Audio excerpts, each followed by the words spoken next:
इज्जत को, दूसरे बाद में मुझे कि नबी आन की आन में मस्जिद हराम से मस्जिद अक्सा पहुंचे, मस्जिद अक्सा से आसमान में गए, आसमान से सिदरतुल मुंतहा तक गए और वहां से जो इंतहा है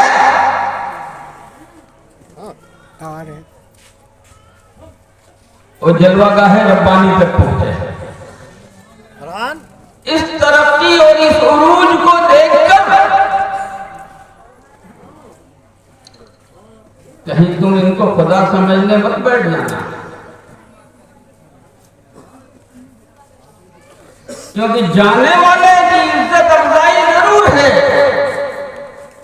जाने वाले की इज्जत अफजाई जरूर है, जाने वाले के मर्तबे की बुलंदी जरूर है, लेकिन कमाल तो ले जाने वाले का। नबी गए नहीं है, नबी को ले जाया गया है, और यही लफ्ज़ कुरान ने इस्तेमाल किया, असरा बिअब्दिही। वो रब नबी को ले जाने वाला है, और इसीलिए बंदे का लफ्ज़ इस्तेमाल किया कि ये जाने वाला मर्तबे में कितना ऊंचा क्यों ना हो, लेकिन रब के आगे ये बंदा है। कहीं इनके इस बुलंद परवाज़ी को, बुलंद उड़ान को देखकर इनके अंदर खुदाई मत मानने लगना।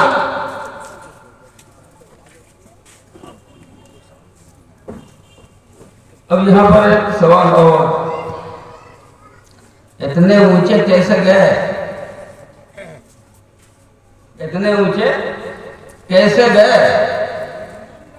तो मुअर्रिखीन ने लिखा है कि ये सफर हुआ नबी अकरम सल्लल्लाहु अलैहि वसल्लम के ताइफ से वापस होने के बाद। ताइफ से वापस होने के बाद ये सफर हुआ। और ताइफ की कहानी आपको मालूम है कि मेरे आका सल्लल्लाहु अलैहि वसल्लम हिदायत का पैगाम लेकर उनके पास गए थे, उनकी निजात के लिए, उनकी सलामती के लिए, उनकी भलाई के लिए। लेकिन बेईमानों ने नबी का मजाक उड़ाया, बेईमानों ने नबी के पीछे आवारा नौजवानों को लगाया। उन आवारा नौजवानों ने मेरे आका सल्लल्लाहु अलैहि वसल्लम पर पत्थरों की बारिश की। बाद रिवायतों में आता है जूतियां खून में रंग गई। मेरे आका सल्लल्लाहु अलैहि वसल्लम को उससे पहले 7 साल तक सताया गया था। मेरे आका फरमाते हैं वल्लाह, खुदा की कसम, लक़द उज़ीतु फ़िल्लाहि मा उज़िया अहदुन मिस्ली क़त, अल्लाह के रास्ते में मुझे इतना सताया गया कि मुझसे पहले किसी को सताया नहीं गया था। देखो, याद रखना, कुदरत का कायदा है,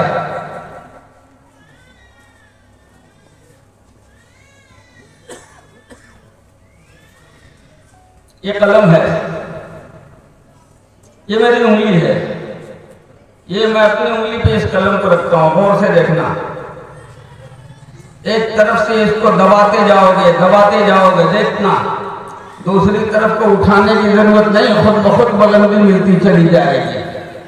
एक तरफ बंदों ने मेरे नबी सल्लल्लाहु अलैहि वसल्लम को दबाने की इतनी कोशिश की कि इंतहा कर दी, तो बगैर उठाए फितरत के कायदे के मुताबिक उसका तकाजा यह था कि मेरे नबी को इतना बुलंद किया जाता कि कोई उतना बुलंद नहीं हुआ था। बात समझ में आ रही?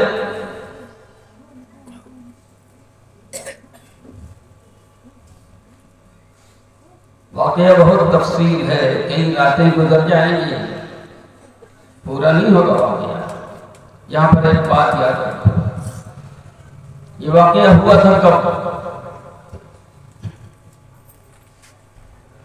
27 मशहूर है, 27 रजब मशहूर है।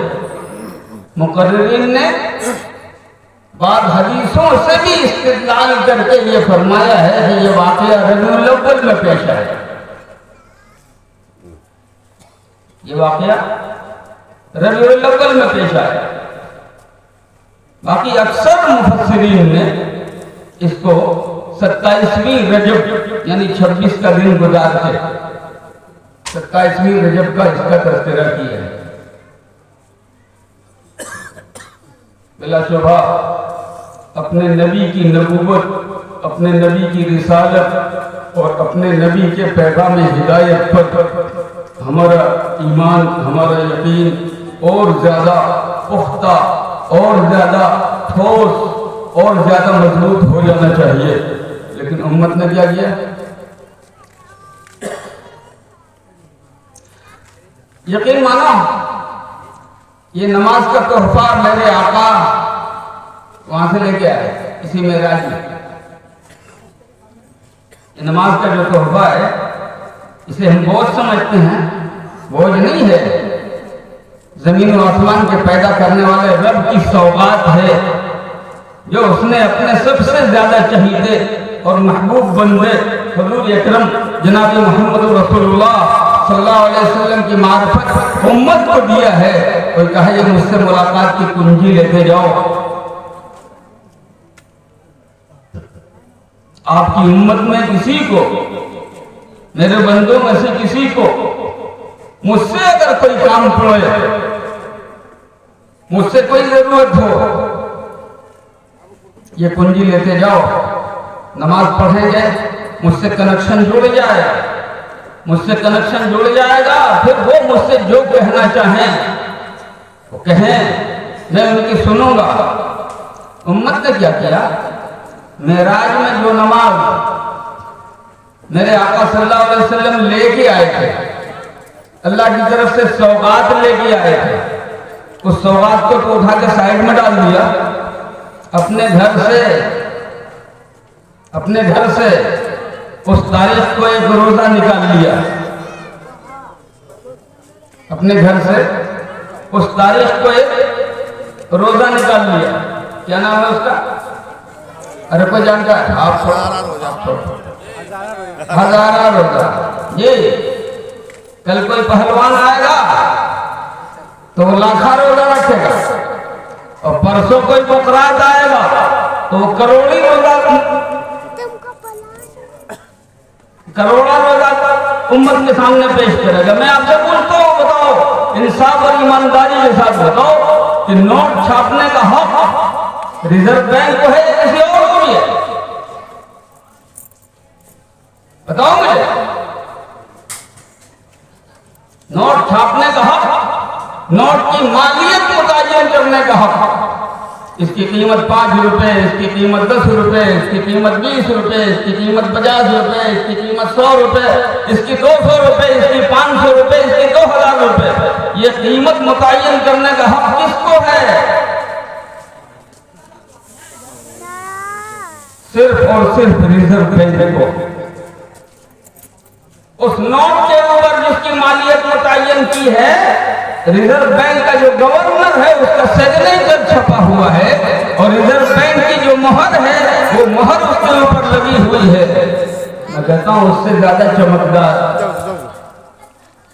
उससे ज्यादा उम्दा कागज पर, उससे ज्यादा खूबसूरत डिजाइन में ऐसे ही कोई कागज छपा करके लेके आ जाए और लोगों के सामने पेश करे और कहे कि ये भी 500 का नोट है, लेकिन उसके ऊपर रिजर्व बैंक के गवर्नर की मुहर ना हो, उसके ऊपर रिजर्व बैंक दस्तखत ना हो और रिजर्व बैंक का मुहर ना हो। मेरे दोस्तों, मेरे बुजुर्गों, दयानतदारी से बताओ, उस नोट को अगर चलाना चाहेगा कोई तो चलाने वाला मुजरिम होगा कि नहीं होगा? उस नोट को कोई रखेगा तो रखने वाला मुजरिम होगा कि नहीं होगा? उस नोट को अगर कोई किसी दूसरे को सप्लाई करेगा तो वो करने वाला मुजरिम होगा कि नहीं होगा? अगर ये बात है तो मैं पूछना चाहता हूँ कि उम्मत को अमाल तो मेरे नबी ने दिए थे, और नोट करो, नोट करो। मेराज हुई थी मदीने आने से पहले, 8 महीने पहले हो या साल भर पहले हो। मेराज 8 महीने पहले हो या साल भर पहले हो, लेकिन मदीने आने से पहले हुई थी मेराज। और मेरे आका जब हिजरत फरमा कर मदीने तशरीफ लाए तो 10 साल हयात में रहे। 10 साल। उन 10 सालों में किसी सहाबी ने ये 27 का हजारा रोजा रखा? बता दो जरा। मेरे आका सल्लल्लाहु अलैहि वसल्लम ने कभी उम्मत को इशारा भी किया है कि तुम इस तारीख को रोजा रखो? मुहर्रम का रोजा मेरे नबी ने बताया, ज़िलहिज्जा का रोजा मेरे नबी ने बताया, शव्वाल के 6 रोजा मेरे नबी ने बताया, अय्याम 20 का रोजा मेरे नबी ने बताया, निस्फ़े शाबान का रोजा मेरे नबी ने बताया। कोई माई जलाल मेरा हदीस की किसी किताब में 27 का रोजा मुझे दिखा दे। मैं कहता हूं कि सवाब देने वाला अल्लाह है और उसको बयान करने वाले अल्लाह के नबी हैं। अल्लाह ने ये रोजा नहीं बताया कहीं पूरे कुरान में, और अल्लाह के नबी सल्लल्लाहु अलैहि वसल्लम ने इसका जिक्र कहीं नहीं किया है। तो बाद के लोगों ने अपने घर से इजाद कर लिया कि हजारा रोजा, एक रोजा रखो 1000 का सवाब मिलेगा। तो जाली नोट रखने वाला और छापने वाला मुजरिम समझा जाएगा कि नहीं समझा जाएगा? इंसाफ से मुझे बताओ। जो सौगात अल्लाह के नबी सल्लल्लाहु अलैहि वसल्लम अल्लाह के यहाँ से लेके आए थे, उम्मत ने उसको उठा के किनारे कर दिया, जुम्मा पढ़ेंगे, बाकी की जरूरत नहीं है। और जो अपने घर से शैतान ने इजाद किया उसको अहमियत दे रहे हो हजारा रोजा। नहीं मेरे दोस्तों, नहीं नहीं। वो मुस्तफा मेरे साथ है शरा के दी हम, और अगर बहू न रसी थी तमाम बुल अपने आप को नबी अकरम सल्लल्लाहु अलैहि वसल्लम के इताअत के कदमों में डाल दो अगर कामयाबी चाहते हो तो। और अगर अपने आप को अपने आका सल्लल्लाहु अलैहि वसल्लम की इताअत के लिए तैयार नहीं कर सके तो चाहे वो कितना ही चमकदार क्यों न हो, अबू लहब ही है। अल्लाह हम सबको मानने की तौफीक अता फरमाए, मानने की तौफीक अता फरमाए। और उससे पहले एक रस्म और गुजरी है, फिर कभी तफसील से बताऊंगा। 22 रजब का कुंडा, 22 रजब का कुंडा, ये भी बेईमानों की इजाद है। मेरे दोस्तों, ये रजब का महीना है, आगे आने वाला महीना शाबान का है। और शाबान के बारे में अल्लाह के नबी हुजूर अकरम सल्लल्लाहु अलैहि वसल्लम ने इरशाद फरमाया, शाबान शहरी व रमज़ान शहरुल्लाह। शाबान मेरा महीना है और रमज़ान अल्लाह का महीना है। नबी अकरम सल्लल्लाहु अलैहि वसल्लम रमज़ान की तैयारी शाबान से करते थे, रमज़ान की तैयारी शाबान से करते थे। अगर आप चाहते हो कि आने वाले महीने की बरकतें हमें मिल जाए, अगर आप दावा रखते हो कि हमारा अल्लाह के नबी सल्लल्लाहु अलैहि वसल्लम से कल्बी रिश्ता है, हम चाहने वाले हैं अपने नबी सल्लल्लाहु अलैहि वसल्लम को, तो तय करो कि जो सौगात मेरे आका सल्लल्लाहु अलैहि वसल्लम अल्लाह की बारगाह से हमारे लिए लेके तशरीफ लाए थे, हम उसकी कदर करेंगे इंशाअल्लाह। उस नमाज की हम पाबंदी करेंगे, नौजवान भी करें, जवान भी करें, औरतें भी करें, बुजुर्ग भी करें। मेरे दोस्तों, मेरे बुजुर्गों, अपने आप को जितना अपने आका से जोड़ोगे अंदर उतना साफ होता जाएगा। अपने आप को अपने आका से जितना जोड़ोगे अंदर उतनी रोशनी पैदा होती चली जाएगी। अपने आप को अपने आका से जितना जोड़ोगे अल्लाह ताला से उतना ताल्लुक बढ़ता चला जाएगा। हम अल्लाह के उतने ज़्यादा चहीते बनते चले जाएंगे। अल्लाह हमें कहने सुनने से ज़्यादा अमल की तौफीक अता फरमाए। वो आखिर दावाना अल्हम्दुलिल्लाहि रब्बिल आलमीन।